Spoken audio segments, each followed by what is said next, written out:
Hello dear students, welcome back to organised knowledge channel. आज की जो वीडियो है उसमें हम डिस्कस करेंगे worksheet number 5 for class 7th। ठीक है, 7th क्लास की वर्कशीट है बच्चा ये, और सोशल साइंस की वर्कशीट है जो कि आपके लिए 4 अगस्त 2021 के लिए शेड्यूल की गई है।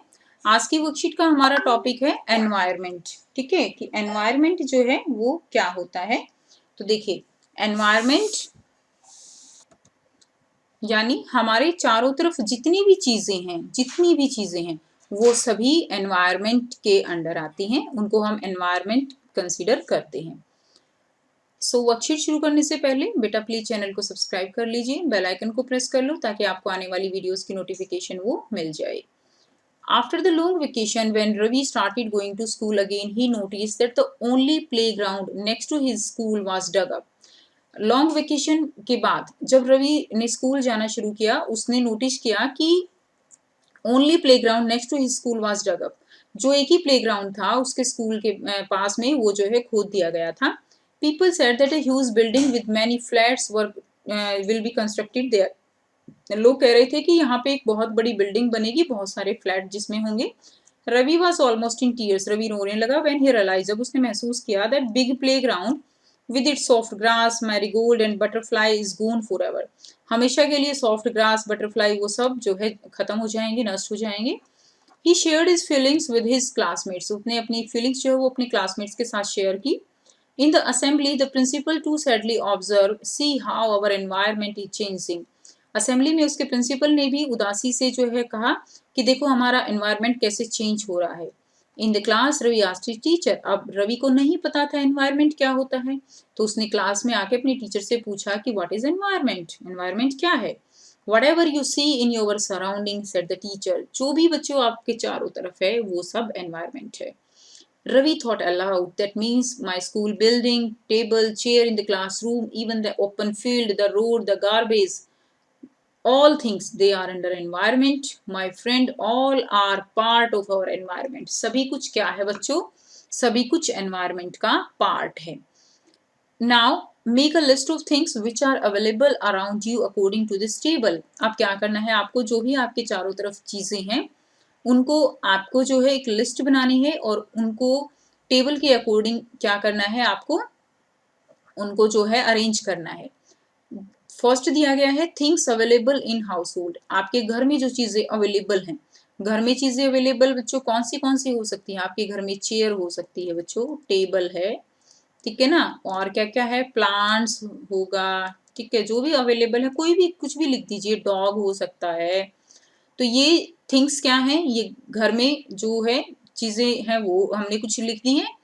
अब things available in near by your house, आपके घर के आसपास जो चीजें हैं वो आपको लिखनी है। तो घर के आसपास देखिए, प्ले ग्राउंड हो सकता है, प्ले, तो यहाँ पे आप लिख देंगे आपके घर के पास बच्चों प्ले ग्राउंड हो सकता है, ठीक है। आप और भी एग्जाम्पल लिख सकते हो, लाइक पार्क हो सकता है, ठीक है, ट्रीज हैं, काउ है, तो ये सब एग्जाम्पल हो जाएंगे। Things available in school, school में टेबल, बुक्स, चेयर, प्लांट्स, ये सब जो है एग्जाम्पल रहेंगे things available in school. Now are all the things of the same type, क्या ये सारी जो चीजें हैं क्या एक ही टाइप की है? तो नहीं है, बिल्कुल नहीं है। कुछ चीजें इसमें नॉन लिविंग है, जैसे चेयर टेबल नॉन लिविंग है, लेकिन कुछ चीजें प्लांट्स, डॉग है, यहाँ पे काउ है, ट्रीज है, ये सब क्या है? These are the living things. यानी जो लिविंग होती हैं, the world of living organisms, उनको हम कहते हैं बायोटिक। ठीक है, यानी एनवायरमेंट के टू कंपोनेंट्स हैं, एक बायोटिक और दूसरा एबायोटिक। बायोटिक यानी जो भी लिविंग चीजें हैं हमारे चारों तरफ, लाइक प्लांट्स हैं, एनिमल्स हैं, दे आर द बायोटिक। और जो भी नॉन लिविंग एलिमेंट्स हैं, फॉर एग्जाम्पल लैंड, वो क्या है? वो नॉन लिविंग है, ठीक है, उनको हम क्या कंसिडर करेंगे बच्चों? एबायोटिक कंसिडर करेंगे। क्या कहलाएंगे वो? Abiotic. Now the place, people, things and nature that surrounds any living organism is called environment. तो जो प्लेस है, पीपल है, थिंग्स है, नेचर है, जो भी हमें चारों तरफ से सराउंड कर रही है, कोई भी लिविंग ऑर्गेनिज्म, उसको हम क्या कहते हैं? कंप्लीट सबको हम एनवायरमेंट कहते हैं। It is a combination of natural and human made phenomena. तो जो ह्यूमन मेड चीजें हैं, जैसे पार्क है, नेचुरल चीजें हैं, जैसे ट्रीज हैं, वो सभी क्या हैं, these are the part of our environment. While the natural environment refer to biotic and abiotic conditions existing on the earth. अब देखिए जो नेचुरल एनवायरनमेंट है यानी उसको हम 4 पार्ट्स में इस तरह से डिवाइड कर सकते हैं. वन इज लिथोस्फीयर जिसके ऊपर हम रहते हैं, बायोस्फीयर, एटमॉस्फेयर हमारे चारों तरफ एयर, एंड हाइड्रोस्फीयर जो हमारे चारों तरफ पानी है.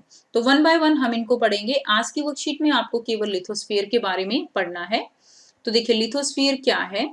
Lithosphere is the solid crust और the hard top layer of the earth. Lithosphere क्या है, ये सॉलिड क्रस्ट है यानी जो ऊपर की अर्थ की जो लेयर है सॉलिड क्रस्ट है, हार्ड टॉप लेयर है अर्थ की. It is made up of rocks and minerals. किससे मिलके बनी है बच्चों, रॉक्स एंड मिनरल से.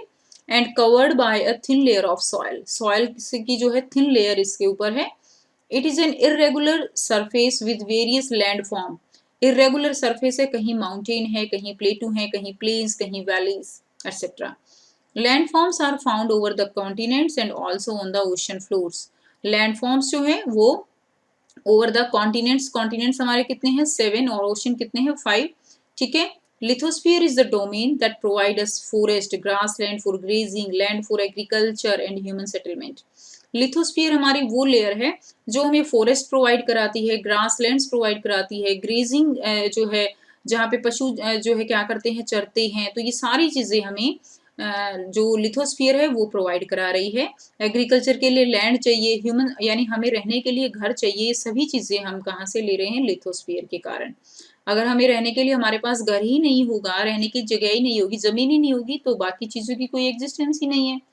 It is also a source of mineral wealth. यहाँ पे कॉपर, आयरन, ये सारी चीज़ें जो मिनरल्स हैं वो भी लिथोस्फीयर में ही मिलती हैं.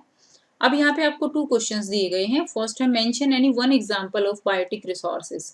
वन एग्जांपल ऑफ बायोटिक, तो यहाँ पे लिख देंगे आप आंसर में. बायोटिक में देखिए क्या हो जाएगा, प्लांट्स, एनिमल्स. ठीक है, ये क्या होंगे, बायोटिक रिसोर्सेज होंगे. क्लियर है. उसके बाद देखिए define lithosphere in your on words. आपको लिथोस्फीयर को डिफाइन करना है. तो बच्चों डिफाइन करेंगे, यहाँ से आप इसको लिख देंगे. Lithosphere is the solid crust और the hard top layer of earth. It is made up of rock and minerals and covered by a thin layer of soil. यहाँ तक आप इसको लिख देंगे. ठीक है, इजी है, इंपॉर्टेंट है.